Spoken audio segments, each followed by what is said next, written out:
Who would you like to have dinner with, past or present?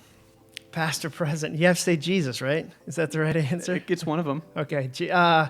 Past or present? Yeah, let's go Jesus. Jesus. Yeah, I was gonna say Michael Jordan, but I met him already. Wasn't that great? Just a guy. Yeah, just a guy that played basketball. Which one, Game of Thrones or Stranger Things? Stranger Things. What is your favorite breakfast food? Grits. Ooh. We live in the South. That's the first grits answer. Yeah, Everybody good. says like breakfast burrito or something. Yeah. What's your favorite genre of music?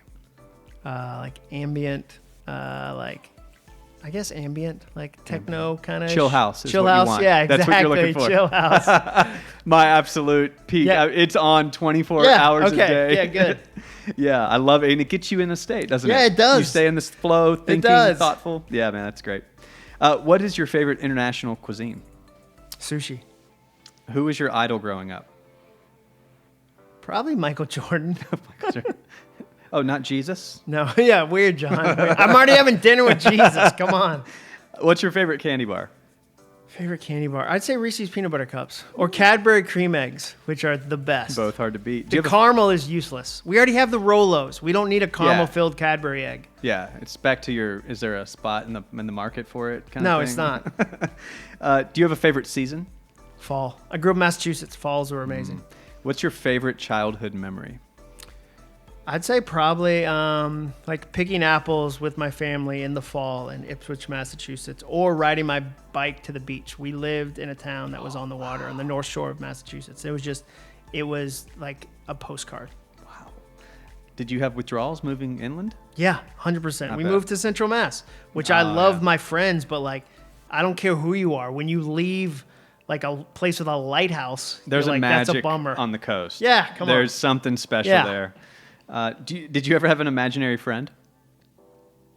I used to put myself to sleep when I was little by thinking I would rewind my entire day as if a turtle was going through every part of my day because I could hear my heartbeat when I was laying. Yeah. And so I'd imagine it was a turtle stepping and going like, and I would replay my day like, oh yeah, then I went to school and then I went and I played. And like by the time he got like halfway through my day, I was asleep. That's fantastic. That's a really specific answer. Do you have a favorite animal? I assume a turtle. No, I like birds. Man, birds are amazing. They're special. They're geniuses. Yeah. Like birds I put this in the book, birds can sleep with one half of their brain and keep one half awake. Really? Yeah, that's how they fly across the Atlantic. They can separate They're parts of their sleeping while brain. they're flying? Half of them are.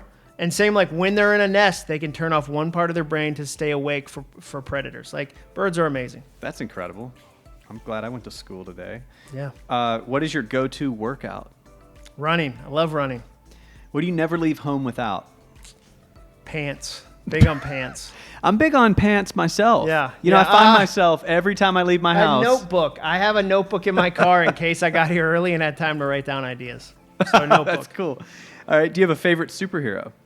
Batman. All day. Because he seemed attainable. I know I'm not rich. Like, I don't have a cave and, like, a butler. But, like, Superman, I couldn't really, like, when it's, like, Green Lantern, I don't have the ring. Like, I can't relate to that. Batman, I'm like, if I do enough push-ups. Batman made a choice. Yeah, exactly. He got up and... He doesn't have a superpower other than just blind rage and revenge and then money. So, like, Batman, dude, all day. That's so easy. And Batman's always taking insane risks. Like, when you're like, Batman, why? He's always like, and Alfred's like repairing his broken back. And you're like, I don't think he's that good at it. I know he was a medical doctor in the army. I know a lot about Batman. That's cool. What's your favorite time of day?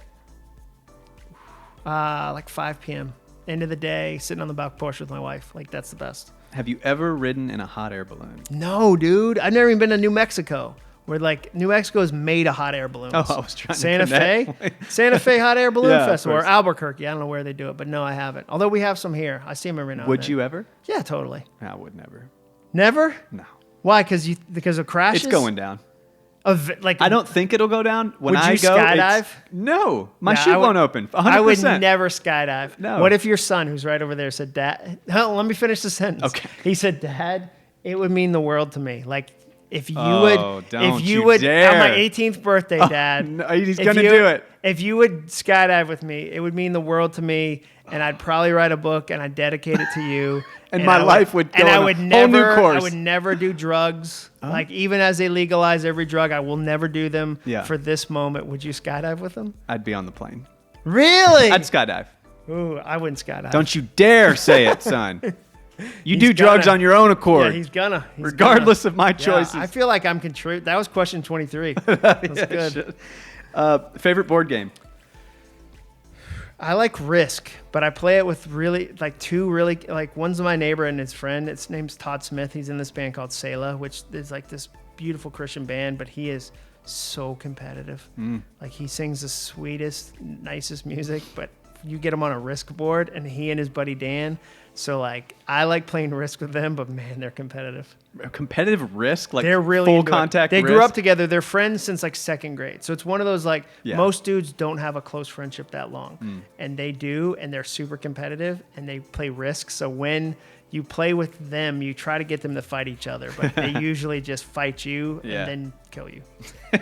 What are your favorite pizza toppings? Sausage, cheese, and then like additional cheese. Additional cheese. Yeah, That's like a good more one. cheese. Do you have a favorite teacher? It could be spiritual. It could be philosophical. He could be alive. He could be dead. She could be alive. She could be dead. Like, is this like the third Jesus question? Third Jesus They should question. call this 22 questions in 2 minutes plus 3 Jesus questions. No, favorite teacher. Like I'm trying to think. I had some great journalism professors in college that believed I was a writer before I believed it. Wow, really? So that was super helpful. Yeah. Do you like? You know what? Little segue. Do you write? Like, does it when you're not in obviously creative funk? I mean, typically does it flow? Does it flow like? No, I get there. Like once I break through the kind of the resistance, as Stephen Pressfield would say. Yeah. There's moments where it feels like running downhill. That's when I know I'm in the flow. Yeah. It feels like running downhill. And then later when I go back to it, a day or two later, I don't necessarily remember that exact moment. Yeah. I'm like, oh, that's You were good. flowing. Yeah. Do you like movie popcorn with or without butter? With butter, definitely. Yeah, you're a human. Who is your favorite author?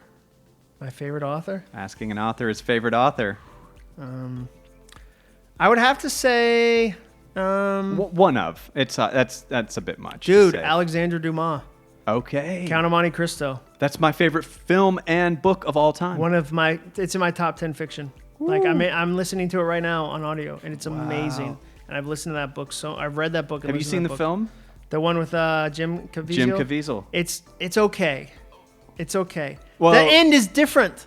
Is it different than the book? We'll talk about. I don't want to spoil. I mean, that movie came out a long time ago. So, dude, he ends up with Mercedes. The book, he doesn't end up with Mercedes. The whole point of the book is that like he doesn't go back with her. He has that new woman that's in his life that was with him, and like Because that's life. because that's life. And she's become like she's a shallow, empty person who sold him out, and he recognizes that as he goes. So I didn't like that in the movie. That's fair. But how do you put, dude, the book is 42 hours long. So how do you put a 42-hour book Yeah. into a 2-hour movie? So just I choose no your shit. ending. You That choose your and The ending. Shining. The Shining I love. I read that the other day. Was the line "It doesn't matter, God believes in you" in the book? Or do you remember? I don't It's a think big- so. It's a The big best book. line in the book, though, is and by the way, John Wick is based off of The Count of Monte Cristo. Every revenge movie takes its Yes. motivation Yes. from John Wick. Like The Equalizer was Sure. was from Count of Monte Cristo. All the Mel Gibson films. All Payback, anything that's a revenge movie. So there's a scene where, so in the book, he's been in jail. He gets out of he escapes from jail. He has all this money. He goes back and repays all his debts. So anybody who Yeah. was nice to him, he like helps their shipping company. This is 1800s. Yeah. And then there's a moment where he's paid all his debts, and he says, "And now I say farewell to kindness and to all human decency and goodness. For now I shall be the revenging angel of revenge at the Lord's hand." And so it's just like That wasn't in the film. It's a switch moment. Like, and I butchered it. It's such a better line. No, that's powerful. But dude, as a concept. it switches the entire Yeah. book where you go, Yeah. oh no. And it's like John Wick coming out of retirement. It's like him digging his weapons where he's buried them in the cement. And you know, like, oh, It's or on. Man on Fire. Man on Fire, Denzel Washington getting sober to go try to get revenge on the people who kidnapped the girl. Like every movie has that, but it was just and you're 15 hours in, or 15 hours into the audiobook when it finally is like, Whoa. okay, he's done everything. And it like, it's like when you hear techno and there's the drop. No, it's and like, it keeps going. Yeah, and you go, the drop, and you go. That's literally where I was at when you were. Dude, yeah, exactly. Like and you're another payoff, and it another yeah, payoff, and another. so it's so good. Yeah. That's fun. I'm glad we blew our 2 minutes on this. Last question on this one. Who has impacted you the most? Impacted me the most. I would say probably my dad. Like I was talking to him on my way here. He texted me today. I'll read you the text he sent me today about the book, because it shows like this is me doing soundtracks and my dad. So my dad's reading the book right now. And he said, I'm loving listening to the book. Wow, it is so tight and packed with such helpful material. I can't believe your vocabulary. This will become a reference book for people that they pick up again and again. Way to go. Who knows when you'll be finished with this potential. We'll have to turn off the 7 soundtrack. So Enneagram 7, fun loving. Sure. He said, we'll have to turn off the 7 soundtrack that only what is new is life-giving. So a broken soundtrack is only new ideas are life-giving. So the second it's been shared, move on to the next one, move on to the next one, move on to the next one. Yes, Dad. I'm supposed to sit on this one. Like, this is one that I'm going to sit on for a while. And then he said in parentheses, who would ever go to a James Taylor concert if he listened to that soundtrack? Like, if you went to James Taylor and he was like, I'm not doing Fire and Rain tonight, it's an old song. If you went to U2 and Bono was like, I'm not going to do one, this is all new songs, you'd be like, that sucks. Like, we want to hear Where the Streets Have No Name. And so there's a lot of artists, a lot of authors, a lot of creators that the second the idea is out, it feels old and they move on too fast. And so I don't want to move on from this idea too fast. Your dad's a huge influence in your life. Totally.